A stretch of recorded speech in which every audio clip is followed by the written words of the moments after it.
First tonight, a Houston street some neighbors say feels more like a freeway. We're talking about Fallbrook Drive in North Houston, which intersects I-45. Back in June, KHOU 11 highlighted the dangerous portion of the roadway.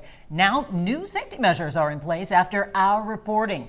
Michelle Choi is in North Houston with the solution and why neighbors say they hope this is just the first step of many.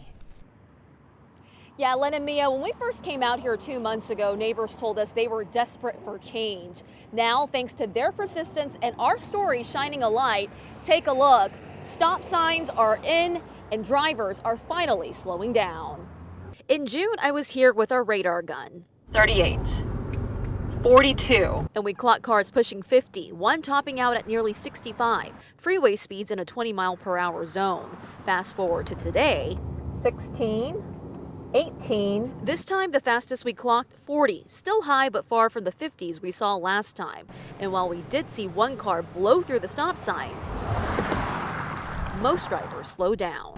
You know, finally we're getting some action. Change 81-year-old Alejandro Matamoros says he's grateful to finally see. He first reached out to KHOU 11 after a year of frustration that began when Fallbrook Drive was extended to reach the North Freeway. You know, thank Channel 11 for that. It is lovely. It is lovely. I mean, look, people are driving like they got sense now. When we first met Daryl Henderson in June, he called Fallbrook Drive a freeway.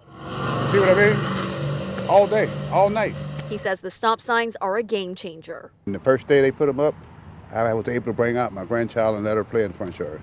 Both men also thanked Harris County Precinct 2 Commissioner Adrian Garcia for listening. Were you aware just how dangerous this particular section of Fallbrook Drive was for this community? We had been hearing concerns that there was a lot of cut-through traffic and that there's a lot of speeding in the area. Garcia says community input and our story emphasize the urgency. I wanted to make sure that we were being responsive and doing what we can in the short term while we're looking for long-term solutions.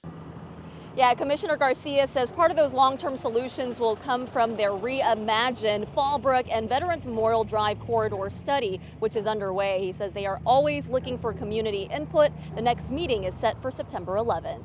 Back to you. For now, they've had some progress. We'll see what else comes to fruition. Michelle, thank you.